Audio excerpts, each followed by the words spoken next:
الحمدللہ الحنان المنان الذي خلق الانسان وعلمه البيان والصلاة والسلام على رسوله سيد الانس والجان وعلى آله واصحابه ذوي الخير والإحسان اما بعد فاعوذ بالله من الشيطان الرجيم بسم الله الرحمن الرحيم وتعاونوا على البر والتقوى ولا تعاونوا على الإثم والعدوان واتقوا الله إن الله شديد العقاب صدق الله مولانا العظیم۔ بارگاہ رسالت معاب صلی اللہ علیہ وسلم میں درود پاک کا ہدیہ پیش کریں۔ صلاۃ دائمۃ سرمدا ابدا۔ عزیزان گرامی وقار، اسلام عبادات اور معاملات دونوں کا مکمل دستور ہے۔ جب اسلام کی بات کی جائے اور دین کی بات کی جائے تو لوگوں کو ایسا لگتا ہے کہ صرف عبادت کی بات کی جا رہی ہے، نہیں بلکہ اسلام پورے نظام حیات کا نام ہے۔ اس میں معاملات بھی ہیں اور عبادات بھی ہیں، اور دونوں کو اگر تقسیم کر دیا جائے عبادات اور معاملات تو میں آپ کو بتاؤں کہ 25% صرف عبادات ہے اور 75% معاملات ہیں۔ عبادات جیسے نمازیں ہو گئی، یہ عبادات کے حصے میں آ گئے، روزے، حج، زکوٰۃ، یہ سب عبادات کے معاملات میں ہیں۔ لیکن معاملات میں جو ہے بہت لمبی فہرست ہے۔ تمہارے گھر کے اندر تمہارے بچوں کے حقوق، بیوی کے حقوق، ماں کے حقوق، باپ کے حقوق، پڑوسیوں کے حقوق، پھر لین دین کے معاملات، تجارت کے معاملات، قرض کے معاملات، پھر عدالت کے معاملات، فیصلوں کے معاملات، زندگی کے بہت سارے معاملات، یہ سب معاملات میں ہیں۔ اور اسی لیے فرمایا گیا کہ جو بندہ معاملات میں اچھا ہے وہی اصل دیندار ہے۔ بہت سارے لوگ کیا سمجھتے ہیں کہ یہ نمازی ہے، ہمیشہ مسجد کا پابند رہتا ہے تو اسے دیندار ہی سمجھتے ہیں۔ ہونا تو چاہیے کہ وہ دیندار ہو، لیکن اس کے معاملات کو بھی دیکھو کہ اگر وہ معاملات میں گڑبڑ ہے، یعنی لوگوں کے پیسے کھا جاتا ہے، لوگوں سے جھوٹے وعدے کرتا ہے، یا پھر دھوکہ دھڑی کے کاموں میں ملوث ہے، تو وہ شخص دیندار نہیں ہے۔ عبادات میں تو وہ پکا نظر آتا ہے، لیکن معاملات میں کچا ہے تو اسے دیندار نہیں کہا جاتا۔ اسی لیے نبی پاک صلی اللہ تعالیٰ علیہ وسلم نے سختی کے ساتھ معاملات کے بارے میں بہت احکامات نافذ فرمائے، یہاں تک کہ حقوق بھی جو ہیں وہ دو قسم کے ہیں، حقوق اللہ، حقوق العباد۔ کچھ گناہ ایسے ہیں جس کا تعلق آپ نے ایسے گناہ کیے جس کا تعلق اللہ سے، اللہ کی نافرمانی سے، شراب پیا، نمازیں چھوڑ دیں، یا کوئی اور گناہ کیا، یہ وہ گناہ ہیں جس سے اللہ کی بارگاہ میں آپ کو معافی طلب کرنی ہے، اور اللہ کریم ہے، رؤوف و رحیم ہے، جب وہ چاہے معاف فرمائے۔ لیکن کچھ گناہ ایسے ہیں جن کا تعلق بندوں کے حق سے ہے، کسی کا پیسہ لے لیا اور اس کو دیتا نہیں، کسی کو اذیت دیا، مار پیٹ کیا، گالی گلوچ کیا، یہ سب بندوں کے حقوق ہیں۔ اور اس کے بارے میں نبی پاک صلی اللہ علیہ وسلم نے ارشاد فرمایا، جب تک بندہ معاف نہیں کرے گا اللہ معاف نہیں فرماتا۔ یہ سخت قسم کے احکام ہیں، اسی لیے ہمیں زیادہ طور پر اہتمام معاملات میں کرنا چاہیے۔ آج دنیا بھر میں ہماری ایک امیج بن کر کے آ رہی ہے کہ ہم معاملات میں کچے ہوتے ہیں۔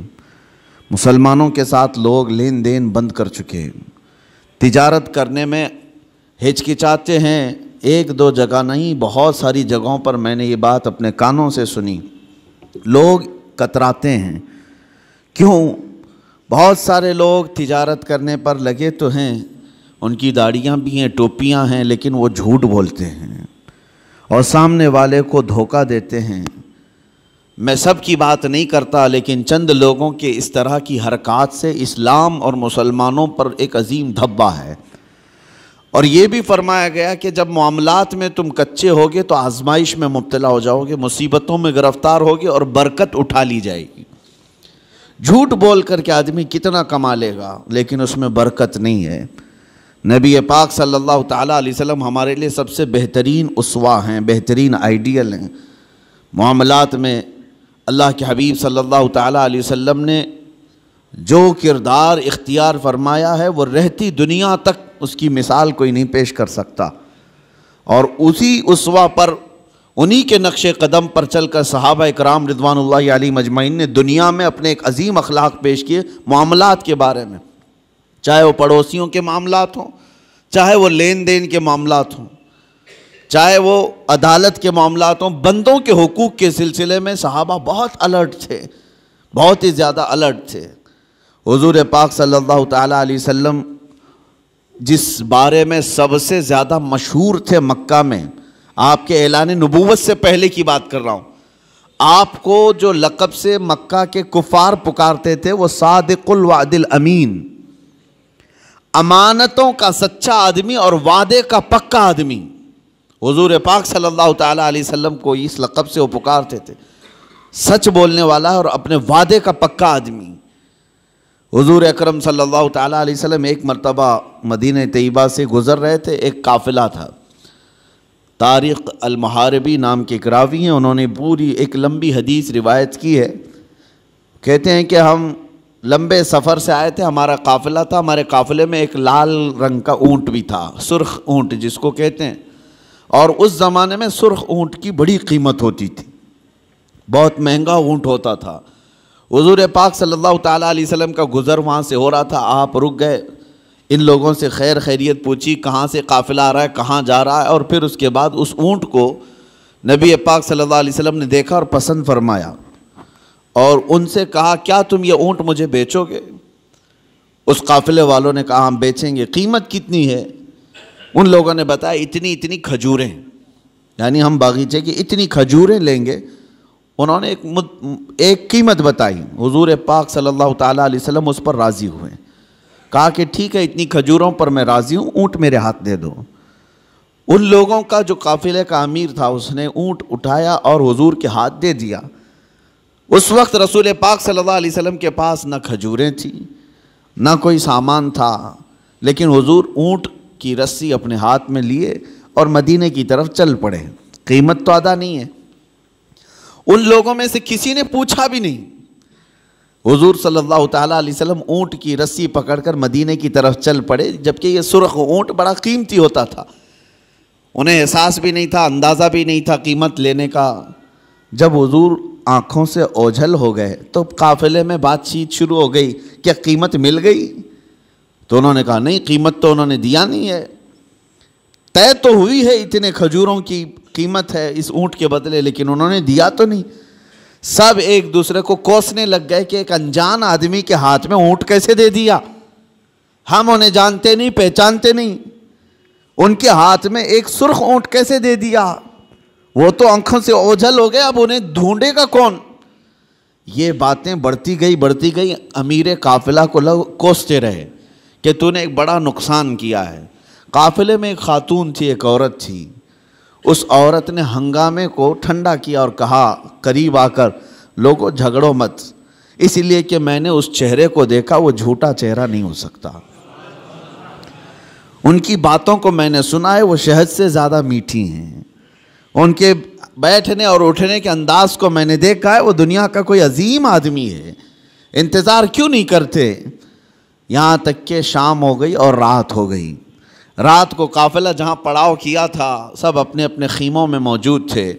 نبی پاک صلی اللہ تعالیٰ علیہ وسلم کے ایک صحابی یا دو صحابہ اپنے ہاتھوں میں کھانے کی بڑی بڑی طبق لے کر کے آئے اور اس قافلے والوں سے کہا فلاں بن فلاں کہاں ہے؟ لوگ باہر آئے، پوچھا کہ کون ہے؟ آئے ہوئے صحابہ نے کہا ہم محمد الرسول اللہ صلی اللہ علیہ وسلم کے غلام ہیں، ہم ان کی طرف سے آئے ہیں، دن میں ہمارے آقا نے آپ سے اونٹ خریدا تھا، اس کی قیمت کھجوریں پوری جتنی طے ہوئی تھی وہ ہم لے کر کے آئے ہیں مدینے سے۔ وہ کھجوریں پوری لا کر کے دیا اور کہا رسول پاک صلی اللہ تعالیٰ علیہ وسلم نے ساتھ میں ہمیں تمہارے پورے قافلے کے رات کے کھانے کا بھی انتظام فرمایا۔ قافلے والوں نے کھانا بھی لیا اور کھجوریں جو قیمت میں تھی وہ بھی لیا۔ یہ عرب میں اس طرح کا پہلا واقعہ تھا، ورنہ جو نظروں سے اوجھل ہو گیا وہ ہمیشہ کے لیے ختم ہو گیا۔ حضور پاک صلی اللہ تعالیٰ علیہ وسلم نے ان کے دلوں میں ایسے اخلاق بٹھائے کہ وہ مدینے میں ڈھونڈتے پھرتے تھے کہ وہ محمد ہیں کہاں، رسول پاک صلی اللہ تعالیٰ علیہ وسلم ہیں کہاں۔ پھر وہ دائرہ اسلام میں بھی آئے کئی لوگ۔ یہی وہ لین دین کے معاملات تھے جس میں میرے آقا صلی اللہ تعالیٰ علیہ وسلم تجارت کو پوری دنیا کے سامنے بتا کر ایسے اصول بتائے، سود سے پاک کیا جو قافلے کی ایک بڑی لعنت تھی، بلکہ معاشرے کی ایک بڑی لعنت تھی۔ حضور پاک صلی اللہ علیہ وسلم نے فرمایا سود کو میں نے اپنے پیروں سے روند دیا، ختم فرما دیا۔ سود میں ہوتا کیا ہے آپ کو پتہ ہے، جس کو آپ بیاج کہیں، بڈی کہیں یا جو بھی نام دے دیں، لیکن بڑھا کر کے لینا، کسی کو قرض دینا اور اس سے بدلے میں بڑھا کر کے لینا۔ 100 روپیہ قرض دیا، 110 روپیہ لیا، 120 روپیہ لیا، بلکہ 101 روپیہ بھی لیا، تو یہ سود ہو گیا۔ جس کو قرض دیا اور بدلے میں بڑھا کر کے لیا، صرف پیسے میں نہیں، کسی بھی چیز میں وہ بڑھا کر کے لینا، یہ سود کہلاتا ہے۔ اور یہ اسلام میں بہت عظیم گناہ اس کو بیان کیا گیا۔ کیوں؟ وجہ کیا ہے؟ اس میں بندوں کا حق مارا جاتا ہے۔ ایک بندہ قرض میں ڈوبتا چلا جاتا ہے اور دوسرا امیر ہوتا چلا جاتا ہے۔ یہ نظام آج دنیا کے یہودیوں نے قائم رکھا ہے، پوری دنیا کو کریڈٹ پر چلاتے ہیں۔ زبردستی تمہیں کریڈٹ کارڈ پکڑائیں گے، کیوں؟ سود بھرتے رہو، تم اپنے حلال کمائی کی قیمت، اپنے پسینے کی قیمت ان کو سود میں چکاتے رہو، بھرتے رہو۔ لوگوں کو احساس بھی نہیں ہوتا، یہ دنیا اس عظیم لعنت میں تمہیں لے کر کے جا رہی ہے۔ میرے آقا صلی اللہ تعالیٰ علیہ وسلم نے ارشاد فرمایا جس نے سود کا ایک لقمہ کھایا اس کا گناہ اتنا بڑا ہے کہ جیسے کہ اس نے خانہ کعبہ کے سامنے اپنی ماں سے زنا کیا، اتنا بڑا اس کا گناہ ہے۔ بلکہ ایک حدیث میں 73 درجے گناہ کے ہیں، سود کھانے والے کے گناہ 73 درجے کے ہیں، 73۔ اس میں سے پہلا درجہ یہ ہے کہ وہ ماں کے ساتھ بدکاری کیا ہو۔ عزیزان گرامی وقار، اس کو اتنا سخت کیوں بیان کیا گیا؟ بندوں کے حقوق مارے نہ جائیں، بندوں کے حق تلف نہ ہوں۔ امانت کے ساتھ جو معاملات ہوتے تھے، آپ دیکھیں وہی چیز آج ہمارے معاشرے سے ختم ہونے لگ گئی ہے۔ آج تمہیں لون لینے کی ضرورت کیوں پیش آنے لگی؟ آج قرض جہاں پر بھی جائیں گے تمہیں بیاج کے ساتھ لینے کی ضرورت کیوں پیش آ رہی؟ اس کی وجہ یہی ہے کہ آپس میں اعتماد اور بھروسہ ختم ہو گیا۔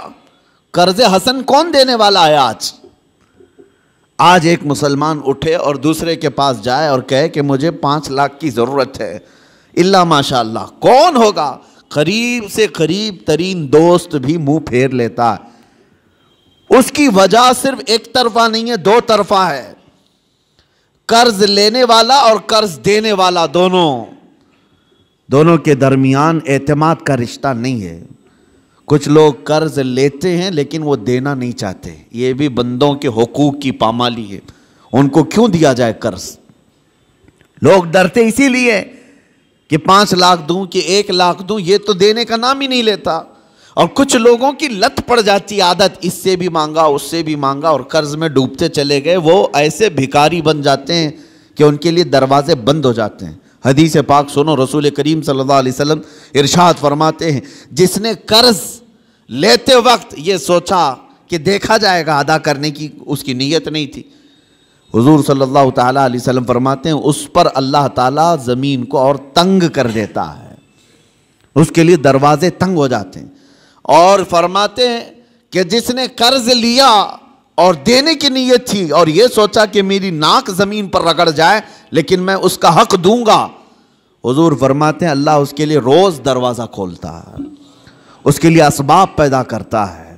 یہاں لینے والے کی دل میں خیال ہی نہیں رہ گیا کہ سامنے والے سے میں نے رقم لیا ہے، بے چینی شروع ہو جانی چاہیے، ہمیں بے قراری شروع ہو جانی چاہیے۔ کسی کا قرض لیا ہے تو نیند اڑ جائے کہ نہیں میرے بھائی کا قرض ہے مجھے واپس دینا ہے.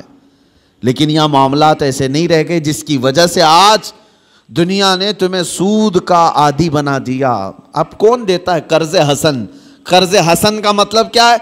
1,00,000 روپے میں آپ کو دیا اور بدلے میں آپ نے بھی 1,00,000 روپے لوٹایا. یہ قرض حسن اچھا قرض ہے. پہلے یہ ہوا کرتا تھا آپس میں مومنوں کے درمیان قرض. لیکن جب لوگوں کے معاملات خراب ہو گئے تو کون دینا چاہتا ہے اور لینے والا بھی آج کل لوٹانا نہیں چاہتا. تو یہ معاملات ختم ہونے لگ گئے. اور اس کی وجہ کیا بنی؟ جب اعتماد کا رشتہ ٹوٹ گیا تو تم سود کے کاروبار میں پڑ گئے. اب تمہارے پاس کوئی راستہ نہیں رہ گیا.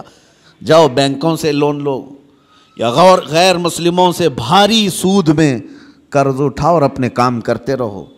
یہ سب کی نوبت صرف اسی وجہ سے آئی کہ آپس کے رشتے خراب ہیں, یہ معاملات خراب ہیں, ایک دوسرے کے ساتھ محبت کا رشتہ نہیں ہے.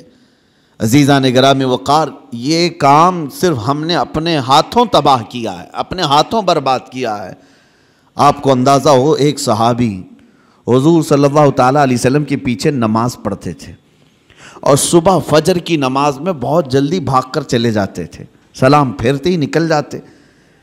ایک دن ان کو صحابہ اکرام نے روک لیا کہ آپ حضور کے پیچھے نماز پڑھتے ہیں اور رکتے نہیں ہیں.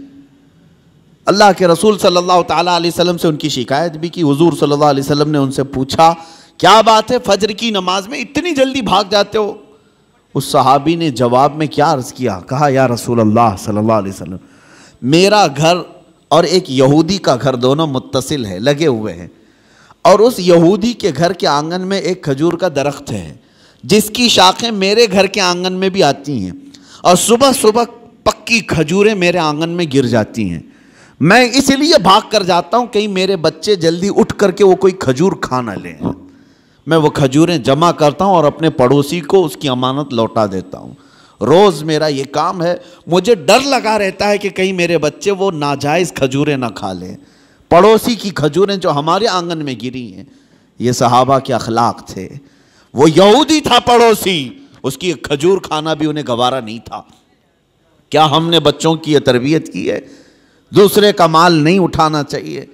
یہاں تو بازار میں جا کر بھاؤ تاؤ پوچھتے ہوئے نہ جانے کتنے انگور کھا جاتے ہیں لوگ, پھل پوچھتے پوچھتے کتنے تو چیک کرنے میں کھا جاتے ہیں, جبکہ یہ بھی جائز نہیں, بغیر اس کی اجازت کے, بغیر اس کی اجازت کے تمہارے لیے جائز نہیں ہے. اس صحابی کی یہ بات سن کر نبی پاک صلی اللہ تعالیٰ علیہ وسلم نے ارشاد فرمایا کوئی ہے ہم میں سے, میرے صحابہ میں سے, جو اس یہودی کا درخت خرید کر کے میرے اس صحابی کو دے دے تاکہ یہ سکون سے نماز پڑھ سکے. سوچو میرے عزیز ہو, اس وقت رسول پاک صلی اللہ تعالیٰ علیہ وسلم نے جب یہ ارشاد فرمایا تو صحابہ نے کہا کہ یا رسول اللہ ہم اس یہودی کو بلاتے ہیں, کیا وہ بیچنے کو راضی ہے؟ اس پڑوسی کو بلائے جس کی کھجوریں یہ روز امانت کے ساتھ جمع کر کے اس کو دیتے تھے.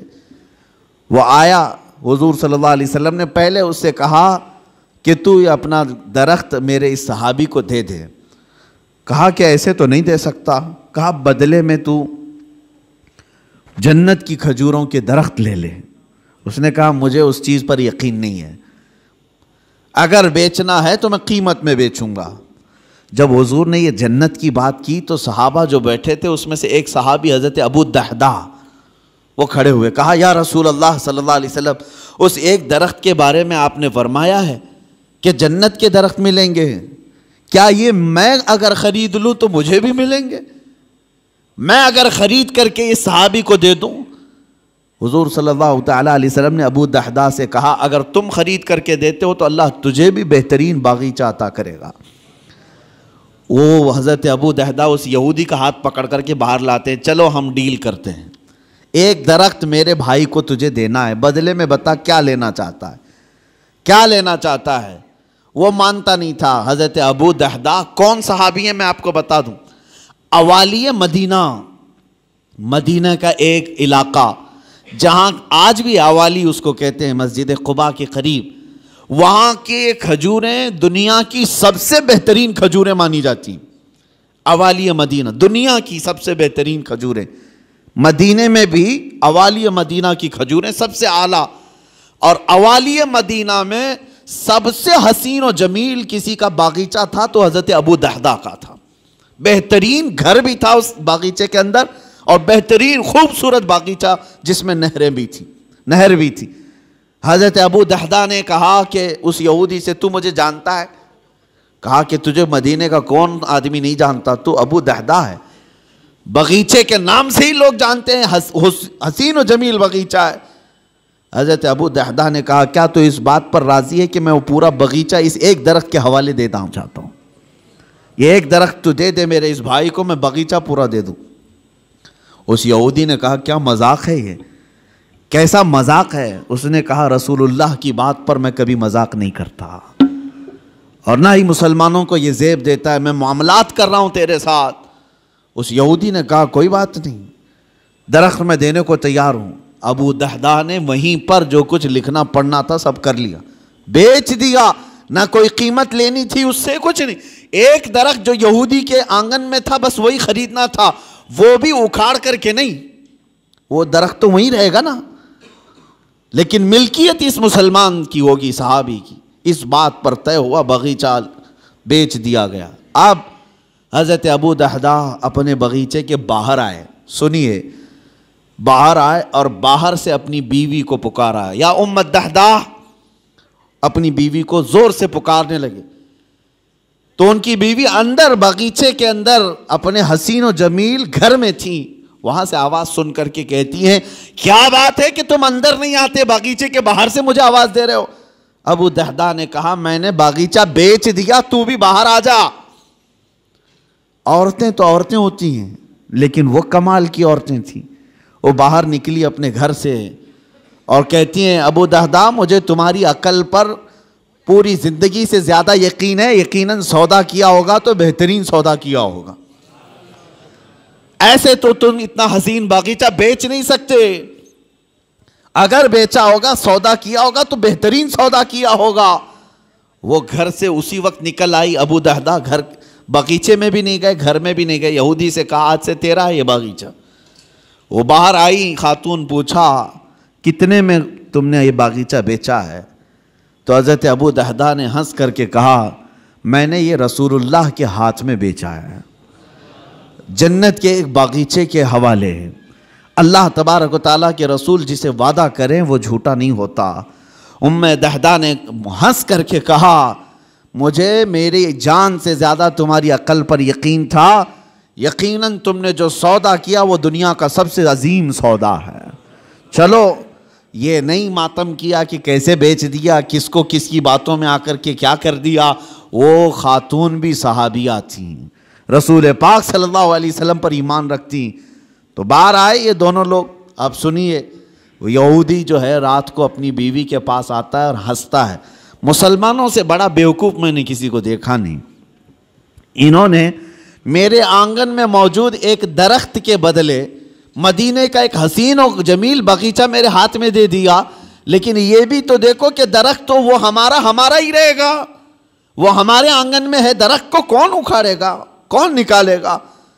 وہ اپنی بیوی سے رات بھر ہنسی مذاق کرتا رہا کہ مسلمانوں کو میں نے بیوقوف بنا دیا.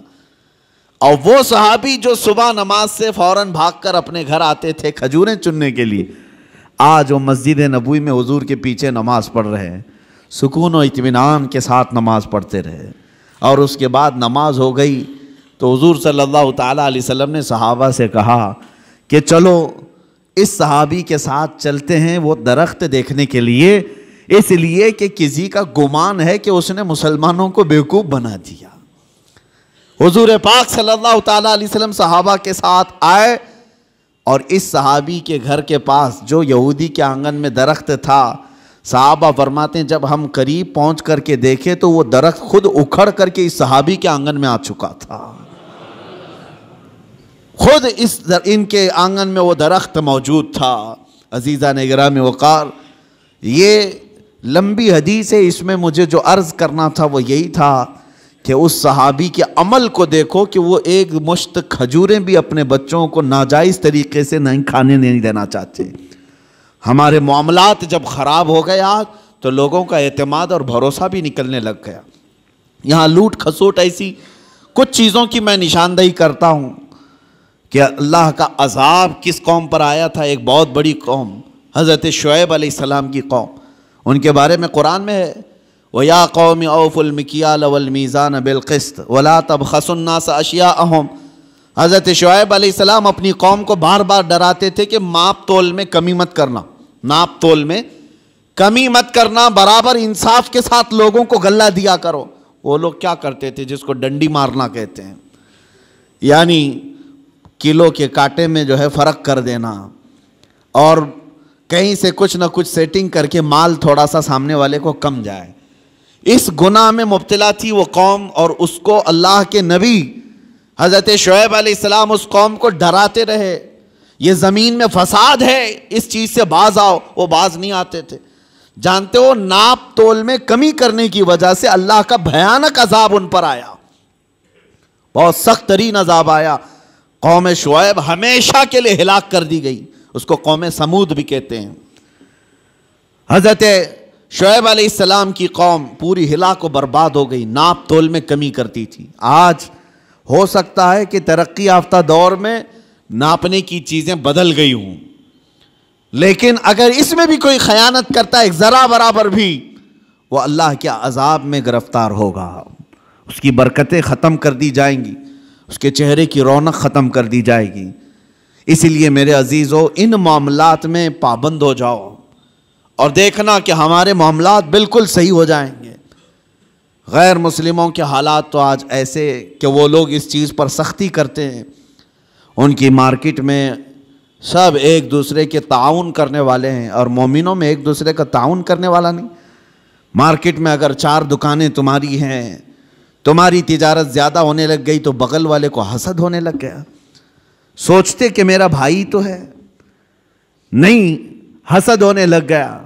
اور تیسرا, اس سے زیادہ جلنے لگ گیا. آپس میں اس بات کو لے کر کے سب جلن کے شکار ہیں. اور پھر اس کے بعد ہوتا یہ ہے کہ ذرا برابر کچھ کمی ہوئی تو دوڑے دوڑے بابا کے پاس جاتے ہیں, پڑوسی نے کچھ کرایا ہے, میری دکان میں کچھ ہوتا نہیں. تم آپس میں ایک دوسرے کو کیا کرایا اسی میں لگے رہے ہو. بلکہ ہم کچھ بازاروں میں گئے ہیں, دیکھا ہے, اور کسی کی دکان پر, غیر مسلم کی بات کر رہا ہوں, کوئی سامان نہیں مل رہا ہے, تو وہ سامان نہیں مل رہا ہے تو یہ نہیں کہتا کہ چلے جاؤ دوسری جگہ, بلکہ وہ وہیں کھڑا ہو کر کے اپنے کسی بھائی کا ریفرنس دیتا ہے, کہتا ہے فلاں جگہ یہ ملے گا, یہاں جاؤ اور میرا نام لے کر کے کہو. وہ آپس میں تعاون ہے ایک دوسرے کا. مومنوں, آپ سب لوگ ایک دوسرے کے تعاون میں جب تک نہ آئیں تو رحمت خداوندی سے محروم رہو گے. اللہ تبارک و تعالیٰ کا عذاب آئے گا معاملات میں خراب ہونے سے. اسی لیے سود کو حرام اسی لیے کیا گیا تھا کہ دوسروں کے حق نہ مارے جائے. دوسرا کوئی غریب سے غریب تر ہوتا جائے اور تم امیر سے امیر تر ہوتے جاؤ, یہ جائز نہیں اسلام میں. یہاں تک کہ غلہ جمع کر کے رکھنا اور وقت آنے کا انتظار کرنا, یہ بھی حرام ہے, حرام ہے. چاول کو ذخیرہ کر لیا, احتکار اس کو کہتے ہیں, اس کو جمع کر کے رکھ لیا اور سوچتا رہا کہ مارکیٹ میں چاول جب کم ہوگا تو میں اپنا غلہ باہر نکالوں گا, اور اس وقت جو 100 روپے کلو کا چاول ہوگا میں 500 روپے کا بیچوں گا. یہ احتکار سخت ترین حرام ہے. کچھ لوگ ذخیرہ اندوزی کرتے ہیں, پیاز کو, آلو کو, چاول کو, گیہوں کو, یہ جو روز مرہ کی ضروریات ہیں اس کو جمع کر کے کئی گوڈاؤن میں سیف کر دیا, اور اس کے بعد مارکیٹ پر نظر رکھتے رہتے, مارکیٹ میں جب یہ چیزیں کم ہوں گی ہم اپنا غلہ باہر نکالیں گے. اسلام میں یہ جائز نہیں. بندوں کے حقوق مارنا یہ معاملات کی خرابی ہے, احتکار جائز نہیں ہے. اسی طرح میرے عزیزو, چند باتیں جو ہمارے ساتھ ہو رہی ہیں, جھوٹ بولنا. حضور پاک صلی اللہ تعالیٰ علیہ وسلم کے پاس ایک صحابی آئے, انہوں نے کہا یا رسول اللہ صلی اللہ علیہ وسلم, میں گھر بنانے کا کام کرتا ہوں, جس کو آپ مستری کہتے ہیں, معمار, میرا کیا ہوگا قیامت کے دن؟ حضور صلی اللہ علیہ وسلم نے فرمایا تو ابراہیم علیہ السلام کے ساتھ اٹھایا جائے گا. ایک صحابی آئے, انہوں نے کہا میں کپڑے سلتا ہوں, درزی ہوں, میرا کیا ہوگا؟ نبی پاک صلی اللہ تعالیٰ علیہ وسلم نے فرمایا تو حضرت ادریس علیہ السلام کے ساتھ اٹھایا جائے گا. ایک صحابی آئے, انہوں نے کہا کہ میں لوہے کا کام کرتا ہوں, حضور نے فرمایا تو حضرت داؤد علیہ السلام کے ساتھ اٹھایا جائے گا، جس کا جو پیشہ تھا اور جو نبی کا پیشہ تھا حضور نے ان کے ساتھ اٹھائے جانے کی بشارت دی۔ ایک صحابی نے کہا کہ یا رسول اللہ صلی اللہ علیہ وسلم میں تجارت کرتا ہوں، میرا کیا ہوگا؟ حضور پاک صلی اللہ تعالیٰ علیہ وسلم فرماتے ہیں اگر تو دو چیزوں کی پابندی کرتا ہے، جھوٹی قسم نہیں کھاتا اور جھوٹ نہیں بولتا، تو قیامت کے دن میرے ساتھ اٹھایا جائے گا۔ تجارت میں یہ دو چیزیں لوگ آج یہی زیادہ کرتے ہیں، جھوٹ بولنا اور جھوٹی قسم کھانا، اور سامنے والے کے کم عقل ہونے کو دیکھ کر کے اس کا استعمال کر لینا۔ لوگ اس انتظار میں رہتے ہیں کہ ایسا گاہک آئے، ایسا گراہک آئے جس کو معلومات کم ہو تو اسے جلدی ٹوپی پہنا دیا جائے، جس کو خرید و فروخت کا تجربہ نہ ہو اس کو جیسے تیسے بیچ کر کے ختم کر دیا جائے۔ لوگ تو ایسے گراہک کے انتظار میں رہتے ہیں۔ امام اعظم ابو حنیفہ رضی اللہ تعالیٰ عنہ، ہمارے امام سراج الامہ، یہ خود تاجر تھے۔ ایک بار بیٹھے ہوئے تھے اپنی دکان میں، ایک عورت کپڑا لے کر کے آئی۔ وہ کپڑا اچھے قسم کا کپڑا تھا، اور وہ عورت جو بیچنے آئی تھی اس کی قیمت وہ کم بول رہی تھی۔ امام اعظم کے پاس وہ آئی اور لے کر کے اس نے کہا کہ یہ کپڑا مجھے بیچنا ہے۔ حضرت امام اعظم نے پوچھا کتنے کا بیچ رہی ہو؟ اس نے کہا 10 درہم۔ تو آپ ہنسنے لگے کیونکہ آپ ماہر تھے کپڑوں کی تجارت کے۔ آپ نے کہا یہ کپڑا اتنی قیمت کا نہیں ہے۔ تو اس نے کہا مجھے ضرورت ہے، اتنی پیسے دے دو۔ امام اعظم نے کہا نہیں، میں یہ نہیں کہہ رہا کہ یہ زیادہ ہے، بلکہ تو قیمت کم لگا رہی ہے، کپڑا زیادہ قیمت کا ہے۔ تو اس عورت نے کہا اچھا قیمت کم میں نے لگائی ہے تو میں بڑھا کے بولتی ہوں، آپ بڑھا کر کے دے دیجئے، 50 درہم میں لے لیجئے۔ زیادہ بڑھا دیا۔ امام اعظم نے کہا نہیں، ابھی کم بول رہی ہے تو قیمت اس کی، اس کپڑے کی۔ اس نے کہا 100 درہم۔ امام اعظم نے کہا کپڑا اس سے بھی زیادہ کا ہے، یہ کپڑا اس سے بھی زیادہ قیمت کا ہے۔ اس خاتون نے 3 بار قیمت بڑھائی۔ تو امام اعظم ابو حنیفہ نے فرمایا جا تیرے گھر میں کوئی ذمہ دار مرد ہو تو اسے بھی لے کے آ۔ یہ تجارت کے معاملات، یہ نہیں کہ کوئی بھولا بھالا آیا ہے تو اسے ٹوپی پہنا کے بھیج دیا جائے۔ 10 درہم میں خرید لیتے، وہ کپڑا تو 400 درہم کا تھا۔ کہا کہ جا تیرے گھر میں کوئی ذمہ دار مرد ہے تو اسے لے کر کے آ۔ وہ خاتون گئی، اپنے مرد کو لائی۔ امام اعظم ابو حنیفہ رحمۃ اللہ تعالیٰ علیہ نے اس کپڑے کو 400 درہم میں خریدا۔ کہا کہ پھر بھی میں نفع میں ہوں۔ فرماتے ہیں کہ میں جو بیچوں گا اس پر مجھے نفع آئے گا، لیکن میں یہ نہیں چاہتا تھا کہ سامنے والے کو اس کپڑے کی قیمت کا اندازہ نہیں تو میں اس کو پوری طرح سے ڈبا دوں۔ یہ رسول پاک صلی اللہ تعالیٰ علیہ وسلم کے اخلاق کریمانہ جو امام اعظم ابو حنیفہ نے بھی اپنی زندگی میں دکھایا ہے۔ اور ایک بات، ایک عورت اور آئی۔ عورتوں کو کچھ معاملات میں بہت معلوم ہے اور کچھ معاملات میں کچھ نہیں معلوم ہے۔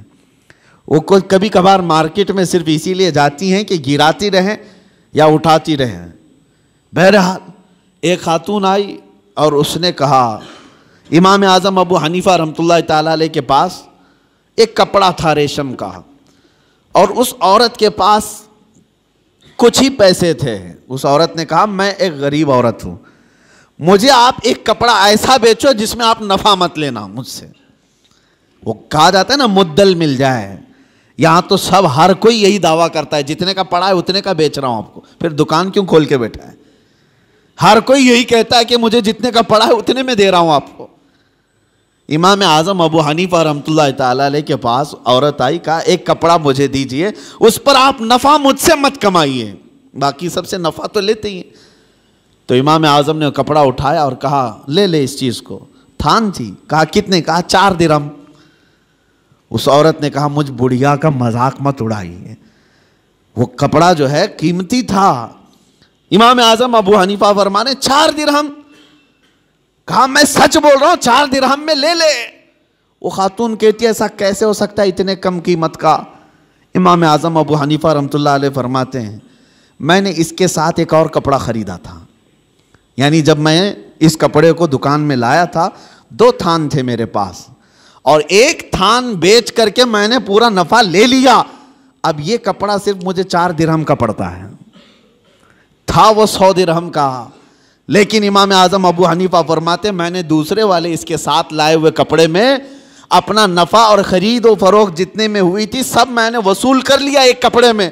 اب ایک کپڑا مجھے صرف 4 درہم کا پڑتا ہے, تو چاہے تو لے لے. 4 درہم میں اس عورت کو کپڑا دے دیا. کون کرتا ہے آج کے معاملات؟ کون کرتا ہے؟ یہاں غریبوں کا خون چوس لیا جاتا ہے, ان کے معاملات کو ختم کر دیا جاتا ہے. عزیزان گرامی وقار, جب تک یہ احساس تمہارا بیدار رہے کہ مجھے اگر دھوکہ اگر میں دوں گا تو اللہ شاہد ہے, اللہ دیکھ رہا ہے, ہر چیز وہ تمہاری قیامت کے دن لائے گا. فَمَنْ يَعْمَلْ مِثْقَالَ ذَرَّةٍ خَيْرًا يَرَهُ وَمَنْ يَعْمَلْ مِثْقَالَ ذَرَّةٍ شَرًّا يَرَهُ. تم میں جو رائی کے دانے کے برابر نیکی کرے گا اللہ اسے بھی دکھائے گا, اور رائی کے دانے کے برابر جو برائی کرے گا اللہ وہ بھی تمہیں دکھائے گا. اس لیے معاملات میں پکے ہو جاؤ. لوگوں کو ٹھگنا, لوگوں کو بیوقوف بنانا, لوگوں کو کا استحصال کرنا, یہ نہیں ہے کہ تجارت تمہارے لیے حلال نہیں, نفع رکھو لیکن جھوٹ مت بولو. مثال کے طور پر ایک گھڑی ہم نے خریدی, میں نے 100 روپے کی خریدی ہے, اب مجھے بیچنا ہے 150 روپے میں یا 200 روپے میں. 150 روپے کی میں قیمت لگایا تھا, 50 روپے فائدہ تھا ہمارا. اور جب آپ خریدنے کے لیے آئے تو ظاہر سی بات ہے نیگوسیشن تو چلتا ہی ہے. آپ آتے ہی اس کی قیمت کم کرانے لگے, تو آپ جب قیمت کم کرانے لگے تو سیدھے آپ نے کہا مجھے 120 میں دو, اور ہم نے کہا اتنے میں تو مجھے پڑی بھی نہیں ہے, جبکہ ہمیں پتہ ہے یہ گھڑی 100 روپے کی ہے اور اس نے صرف 30 روپے کم کرایا تھا. ٹھیک ہے مجھے نہیں دینا تھا 30 روپے کم کر کے, نہ دیتا, لیکن یہ تو نہیں کہتا کہ مجھے پڑی ہی نہیں ہے, بلکہ اس سامنے والے کو اتنا کہہ دیتا کہ نہیں اتنے میں مجھے کوئی دینا نہیں ہے آپ کو, اتنے کم قیمت میں آپ کو بیچ نہیں سکتا. یہ چیزیں کہہ سکتے ہو, لیکن یہ کہنا کہ اتنے میں خریدا ہی نہیں, جھوٹ بولا. اور اس جھوٹ بول کر کے اس سامنے والے کو بیچا تو وہ قیمت پوری تمہارے لیے حرام ہی رہی. حرام لقمے اس طرح سے بھی گھر میں آتے ہیں. اگر آپ کو نہیں دینا ہے تو سیدھے صاف یہ کہہ دیتے کہ مجھے اتنے کم میں نہیں بیچنا ہے. سامنے والے کی مرضی ہے, لینا چاہے تو لے, نہ تو جائے. یا اگر آپ تجارت کے اصول جانتے ہیں, اس کو جانے نہیں دینا چاہتے, تو بیچ کی کوئی ریٹ پر آپ طے کر لیں, لیکن جھوٹ بول کر کے نہیں. تمہاری زبان پر کوئی جھوٹ آنے نہ پائے. اور جب اس طرح کی تجارت کرو گے, ہر حلال کھاؤ گے, تمہاری عبادات میں بھی برکت ہوگی, تمہاری دعائیں بھی اللہ کی بارگاہ میں بار اجابت سے ٹکرائیں گی. عزیزان گرامی وقار, پوری دنیا میں آج معاملات کے لیے ہم فکر مند ہیں کہ مسلمانوں کی ایسی چھبی بنائی گئی. ابھی میں ایک باہر ملک میں تھا, وہاں ایک صاحب کہہ رہے تھے کہ ہم جو ہے مال امپورٹ کرتے ہیں فلاں جگہ سے فلاں جگہ سے, لیکن ہم وہاں جا کر دیکھتے ہیں اگر کوئی مسلمان کنٹینر وغیرہ لگا رہا ہے تو ہم ڈر جاتے ہیں کہ واپس وہ ہمارے ملک میں آئے گا تو آدھا کنٹینر ملے گا, نہیں تو فلاں ایسا ہو جائے گا, فلاں ہو جائے گا. وہ ڈر اس بات کا ہے. کہا کیوں اس قدر بگاڑ لیا اپنے معاملات کو. عزیزان گرامی وقار, مسلمانوں کے حالات جب اس طرح سے بگڑے ہیں تب یہ تمام چیزیں آئی ہیں. قوت فکر و عمل پہلے فنا ہوتی ہے جب کسی قوم کی شوکت پہ زوال آتا ہے, جب کسی قوم کی شوکت پہ زوال آتا ہے. آج جو زوال کے اسباب ہیں, تم خود مصطفیٰ کریم صلی اللہ تعالیٰ علیہ وسلم کے ان اچھے اسلوب کو چھوڑ دیے, وہ نقوش پا جو میرے آقا کے پوری دنیا کے لیے آئیڈیل تھے, چھوڑ دیے. آج ایک بات میں بتا دوں, ابو جہل جیسا کٹر دشمن مکہ میں ہے. ایک قافلے والا یمن سے یا کہیں سے آیا ہے, ایک اونٹ لے کر کے وہ بیچارہ مکہ میں آیا, اس کا قرض ابو جہل کے پاس تھا, یعنی ابو جہل ان کے پیسے لے کر کے دبا لیا تھا, نہیں دے رہا تھا, اور دادا ہے, گنڈا ہے. اور وہ بندہ بیچارہ جو آیا وہ کمزور تھا, وہ مکہ کے فلاں آدمی کے پاس جا رہا تھا, کہا کہ اس سے میرا پیسہ دلا دو. کوئی تیار نہیں تھا. ارے اس کے پاس کون جائے گا, ابو جہل کے پاس, وہ سردار قریش ہے, پتہ نہیں کون اس سے وصول کرے گا. کچھ ایسے لوگ یہاں پہ بھی ہیں جن سے لوگ ڈرتے ہیں, ارے ان سے کون وصول کرے گا. یہ اس زمانے کے ابو جہل ہیں. لوگ ان سے ڈرتے ہیں کہ پیسہ ان سے کون وصول کرے گا, گنڈے ہیں, مار پیٹ کریں گے, تو سب ڈرے ہوئے تھے. وہ مجبور آدمی مکہ میں حرم پاک میں مجبور اور پریشانی کے عالم میں کھڑا تھا. ایک کسی نے پوچھا کہ کیا بات ہے, مکہ کے حالات بتا رہا ہوں. اس نے کہا میرا پیسہ فلاں آدمی دبا کر بیٹھا ہے، ابو جہل دیتا نہیں. تو وہ حرم پاک میں جو بندہ آیا تھا اس نے کہا تیرے لیے ایک ہی راستہ ہے، جا محمد کے پاس صلی اللہ علیہ وسلم. حضور پاک صلی اللہ تعالیٰ علیہ وسلم وہ بھی مسلمان نہیں ہے. اس نے کہا جا محمد کے پاس، وہ تجھے دلا دیں گے. وہ شخص کہتا ہے میں ڈھونڈتے ڈھونڈتے حضور پاک صلی اللہ علیہ وسلم کے پاس آیا.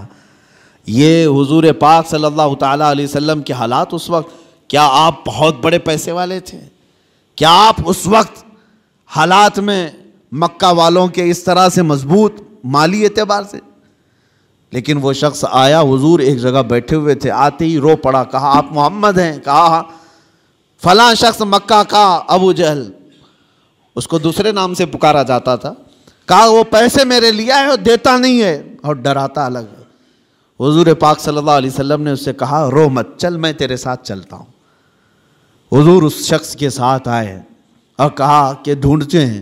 ابو جہل ایک جگہ بیٹھا ہوا تھا قریش کی محفل میں، ٹھٹا مار کر ہنس رہا.